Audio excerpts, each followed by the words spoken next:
어제 노사정이 한국노총이 복귀한 지 18일 만에 노동시장 구조조정 구조 개편에 잠정 합의했습니다. 노동계가 반대해온 일반 해고 요건, 취업규칙 불이익 변경 요건 완화 외에도 노동시간 단축 그리고 비정규직 대책까지 담겼습니다. 노사정위는 단서 조항으로 정부는 노사와 충분한 협의를 거친다라고 강조하지만 쉬운 해고 정부안을 사실상 수용했습니다. 뜻밖입니다. 국민의 삶의 안정과 고용의 질을 상향 평준화가 아니라 하향 평준화하는 합의안이라는 우려를 지울 수 없습니다.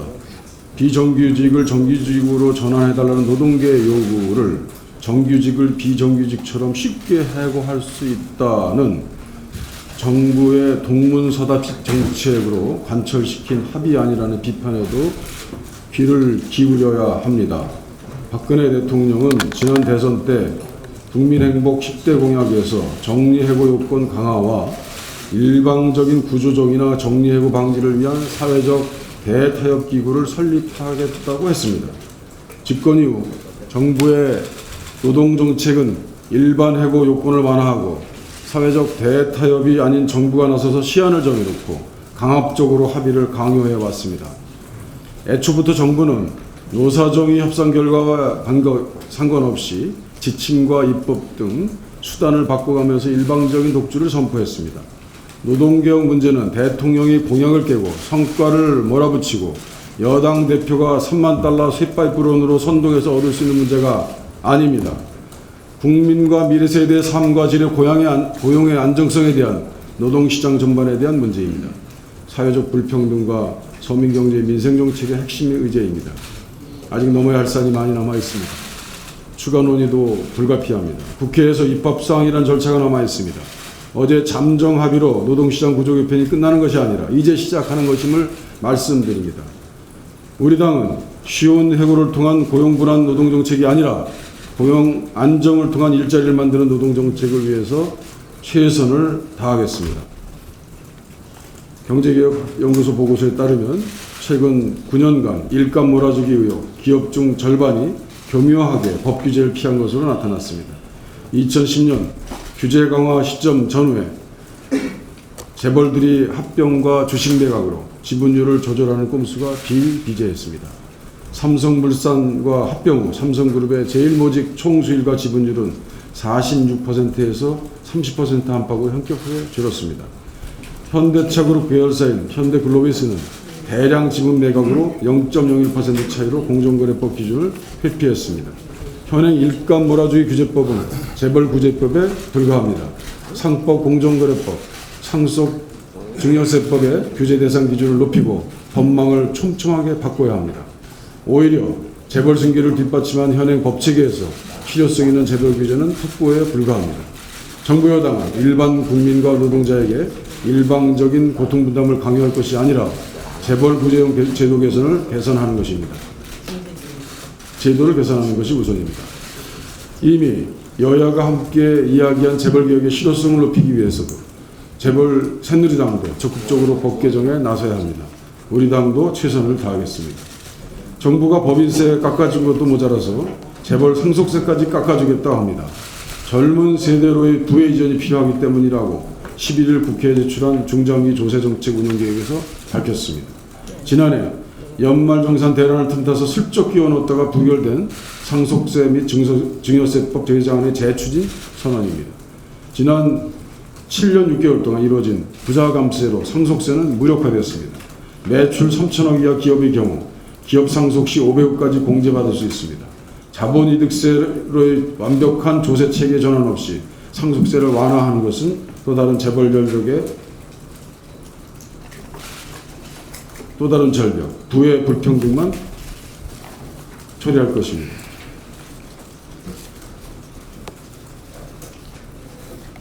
더 이상 슈퍼리치들을 감싸지 말라는 워런 버핏의 뉴욕타임즈 칼럼을 돌아봅니다. 버핏은 자신보다 소득이 적은 회사 직원들이 더 높은 세율이 적용되는 것이 부당하다고 했습니다. 투자한 인생 60년 동안 세금 내는 게 두려워서 투자하지 않는 부자는 본 적이 없다고 부자 생세 주장의 투자 억제 효과에 대해서 공박했습니다.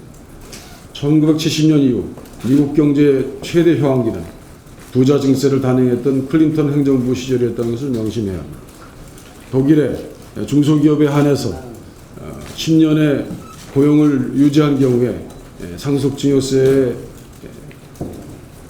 면세 또는 감세를 인정해주는 독일 제도와는 환연히 다른 제도임을 우리는 알아야 합니다. 창조경제는 부자감세 철회에서 시작해야 합니다. 19대 마지막 국회에서 박근혜 정부의 재벌감세, 부자감세 시도를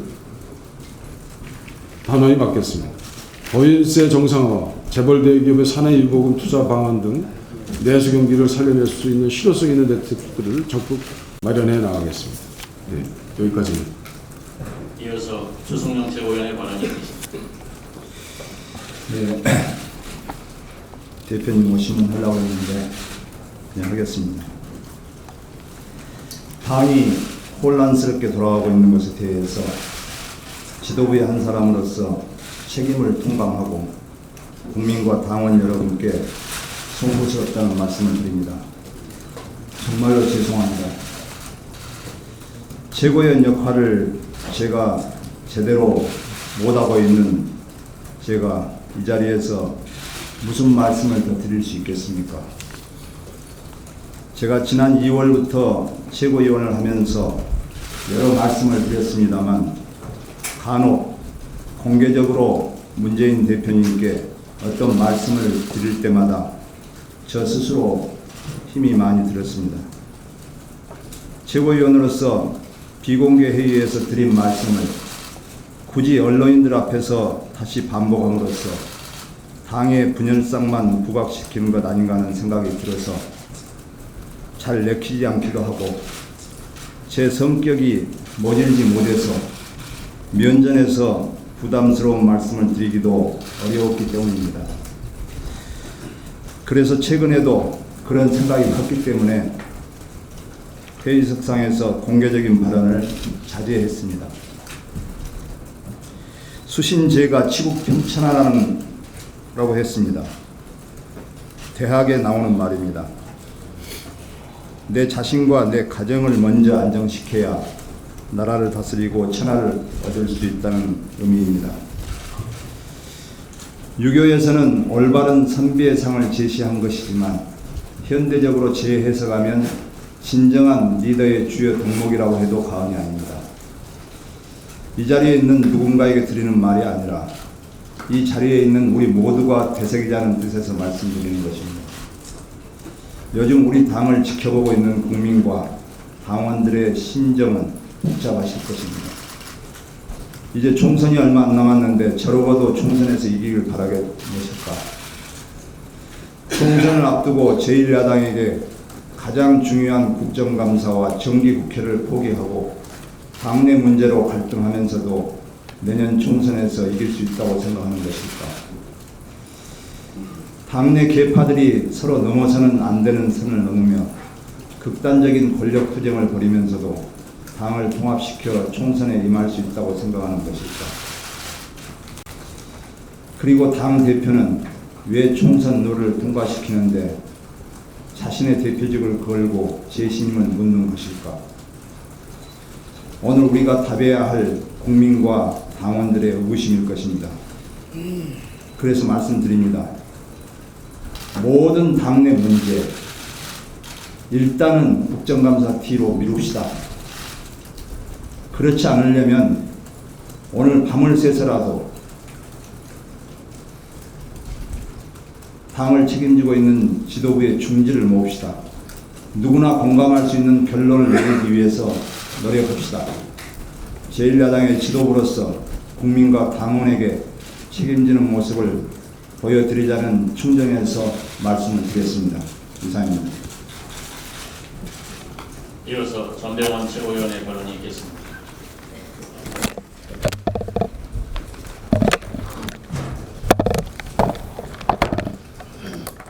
예, 어제 우리 자랑스러운 선배들이 쌓아놓은 우리 당 60년 기념 사진전을 시작으로 해서 창당 60년 기념 사업이 이제 첫 출발을 시작을 했습니다. 지난 60년간의 사진을 둘러보면서 참으로 참담하고 부끄러웠습니다. 오늘날 우리의 모습이 과연 1955년 9월 18일 신익희, 조병옥, 장면, 정일영, 기라성 같은 한국 현대사의 선배님들께서 창당을 하고 그리고 그 이후에 김대중 노무현 정부를 창출해온 우리 이 정당의 자긍심이 지금 우리 현재의 우리 당의 모습에 얼마나 남아 있는가라는 아쉬움과 안타까움으로 참담함을 금할 수가 없었습니다.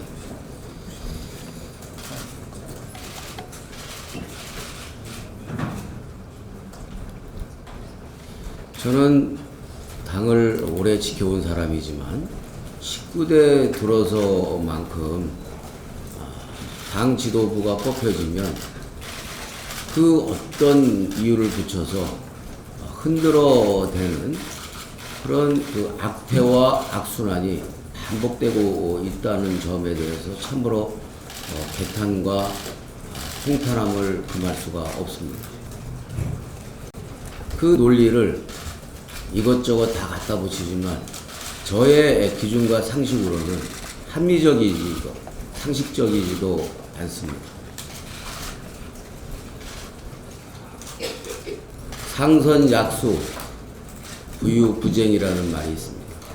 지금 우리 당 저를 포함해서 우리 당 지도부부터 상선약수 부유부쟁이라는 이 만고의 진리를 스스로 되짚어봐야 할 때입니다.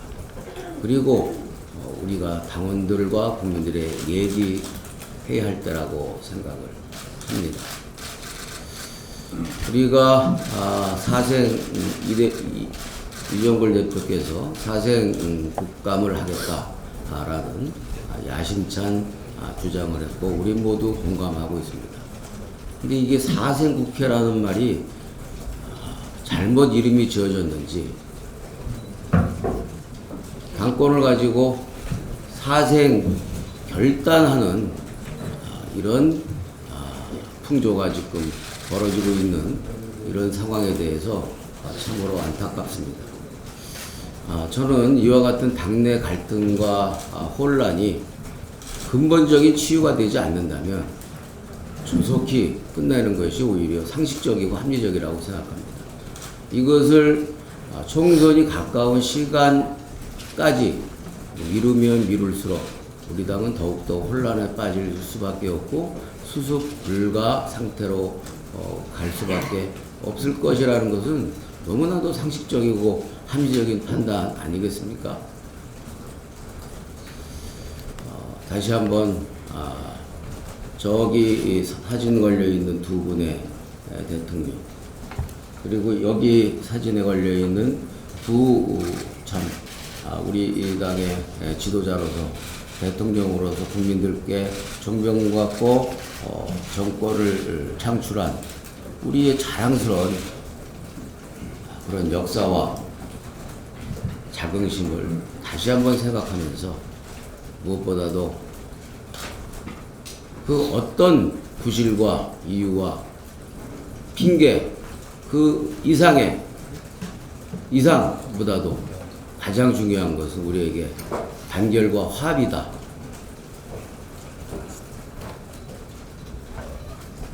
만약에 지도부에 대한 흔들기가 비상식적이고 비합리적인 논거를 통해서 지도부 흔들기가 계속 된다고 한다면 이번 기회에 이러한 악순환의 고리를 퇴행적 문화를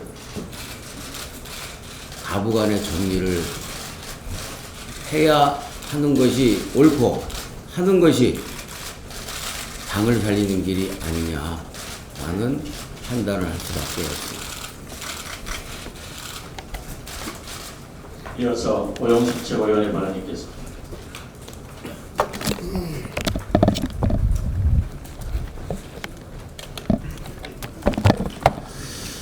최근의 당의 모습에 대해서 참으로 국민과 당원들께 죄송스럽습니다.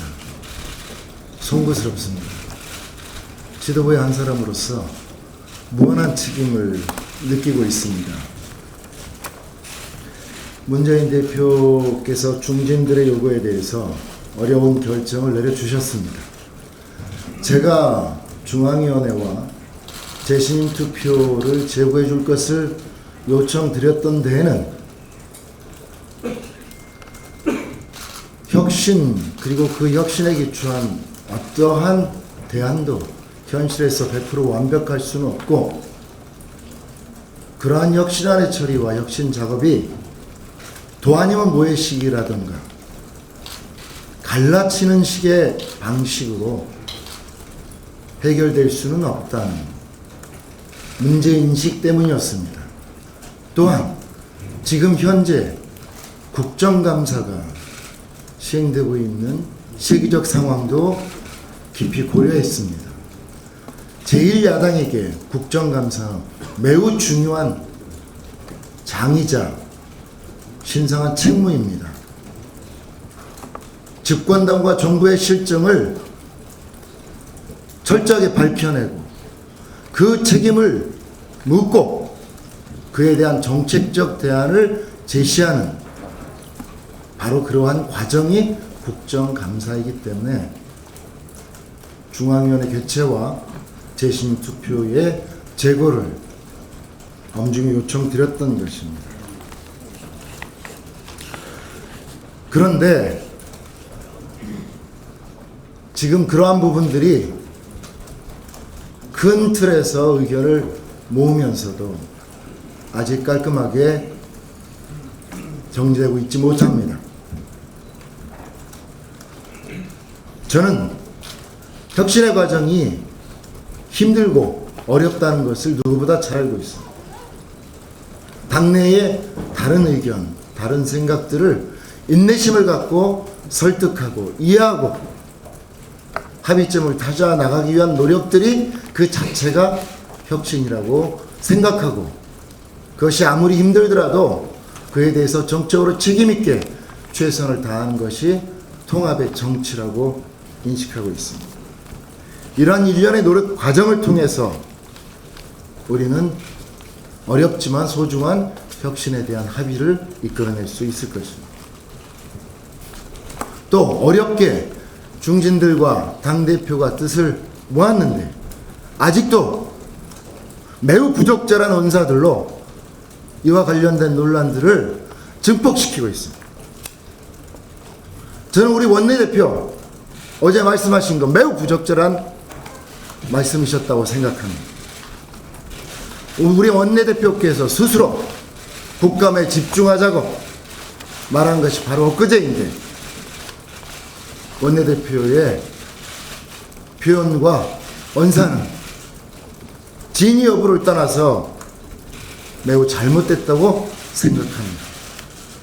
저는 원내대표께서 당대표께 진심으로 사과해 줄 것을 부탁드립니다. 오는 16일 중앙위원회가 예정되어 있습니다. 혁신만을 위한 혁신이 아니라 통합을 견인하는 혁신을 위해서라면 이번 중앙위원회에서는 혁신안에 대한 자세한 설명과 함께 충분한 토론을 통해서 가부를 떠나 그보다 우선해서 당내의 소통과 진지한 논의를 통해 합의점을 찾아나가는 중앙위원회가 되기를 진심으로 바랍니다. 중앙위원회 이후에 문재인 대표를 비롯한 지도부 모두가 통합의 노력에 중지를 모아야 한다고 생각합니다. 지난 최고위원회에서 말씀드린 바와 같이 우리 당에는 혁신과 통합이 함께 주어져 있습니다. 고장난명이라는 말이 있듯이 한쪽에는 혁신을 다른 한쪽에는 통합을 가지고 맞부딪혀야 소리가 나고 그 울림이 당원과 국민들께 전달될 수 있다고 생각합니다. 이러한 혁신과 통합의 작업 어렵지만 지도부가 책임있게 나서야 한다고 생각합니다. 앞으로 당의 사항과 관련되어서 지도부의 한 사람으로서 비정한 각오로 책임지는 모습으로 당 안팎의 많은 분들의 말씀과 의견을 들어나가도록 하겠습니다. 감사합니다. 이어서 유승희 최고위원의 발언이 있겠습니다.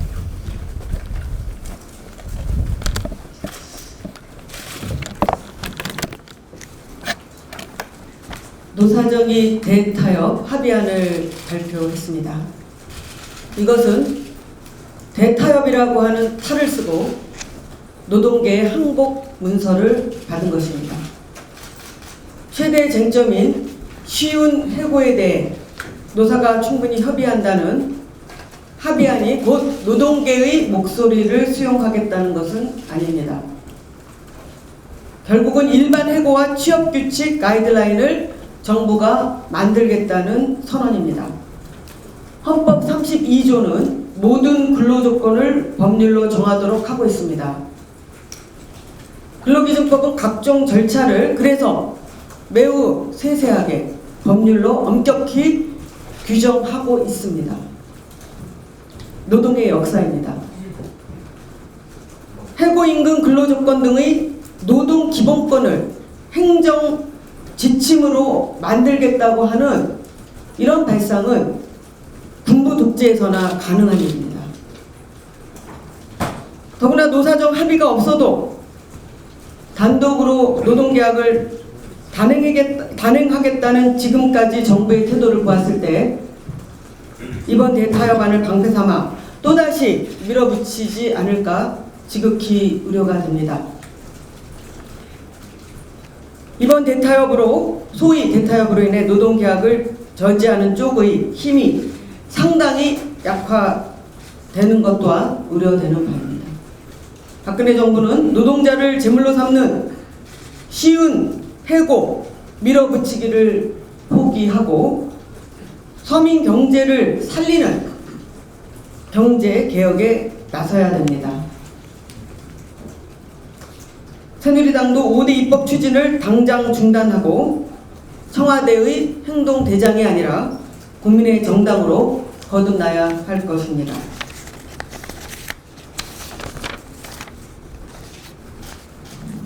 저는 혁신안과 제10님 안을 분리해서 논의할 것을 요구해왔습니다. 제10님 시기와 관련해서 문재인 대표께서 그 시기를 연기하자는 중진 의원들의 요구를 부분적으로 수용하신 것은 다행이라고 생각합니다. 혁신안과 관련해서 곧 있을 중앙위원회도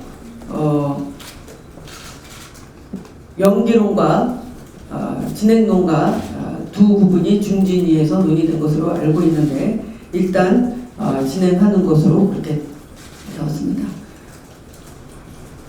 좀 더 혁신안이 좋게 나올 수 있도록 충분한 토론이 필요하고 또 자유로운 의견 개진이 되어서 좋은 안이 만들어지도록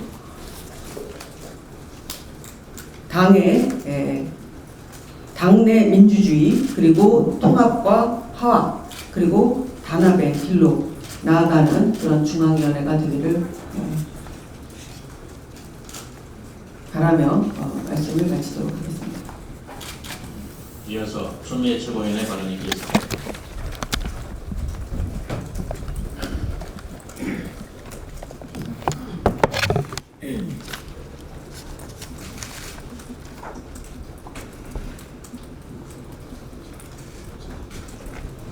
어제 해고 요건과 취업규칙 변경을 완화하는 노사정 합의가 있었습니다.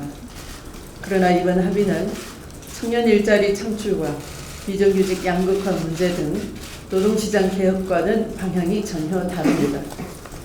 번지수를 잘못 짚었습니다. 호랑이를 그린다더니 고양이를 그린 타협안이 되고 말았습니다. 제대로 된 대타협을 기대한 국민과 청년들, 비정규직 근로자들은 다시 한번 절망하게 됐습니다. 중재와 조정을 통해서 사회적 합의를 유도해야 할 정부가 대기업과 사측의 이익에 편향돼 밀어붙이면서 나온 예정된 불완전 합의에 불과했습니다. 핵심 합의 사항이자 정부가 강압적으로 요구했던 일반 해고와 취업규칙 문제는 독소 조항으로 악용의 소지가 매우 큽니다. 쌍용자동차 사례처럼 지금도 정리해고가 남용되는 현실에서 성과를 평가해 일상적으로 퇴출을 시키는 일반 해고 제도는 무자비한 칼이 근로자 일할 권리를 침해하게 될 것입니다. 또한 취업규칙 불이익 변경의 절차는 이미 법률과 판례로서 명확히 원칙이 확립되어 있는데도 임금 피크제를 핑계 삼아서 노사 간 무기 배등의 대원칙을 허물어 엎드리는 위험한 것이 됐습니다. 비정규직 기간을 현재 2년에서 4년으로 연장하고 대기업이 직접 고용의 책임을 회피하는 파견 근로 확대 여지를 남겨둔 합의도 매우 잘못된 것입니다. 저와 우리 당이 비정규직 축소와 차별 해소를 위해 만들어온 비정규직의 정규직화 원칙에 정면으로 배치되는 것입니다. 노동시장에 매우 나쁜 시그널을 줄 것입니다. 노사정이 합의했어야 할 비정규직 대책은 동일노동, 동일임금 세 개가 다 인정하는 그런 제도를 도입하는 것입니다. 가장 안타까운 것은 당군적 최대의 실업난에 처한 우리 청년들을 위해 당겼어야 할 구체적인 대책이 전혀 없다는 것입니다. 노동시간 단축과 청년 고용 안전망을 통한 좋은 일자리 만들기를 해야 되는데 노동시간도 특별 연장 근로를 포함시켜서 주 60시간으로 하는 허망한 일을 저질렀습니다. 이제라도 정부 여당은 경제 구조와 노동시장의 근본적인 개혁을 위해 야당 청년들과 함께 사회적 논의를 해야 합니다. 청년 실업 해소와 일자리 개혁을 위해 한시라도 빨리 여야가 머리를 맞대고 지혜를 모을 것을 촉구하는 바입니다. 말씀을 마치겠습니다.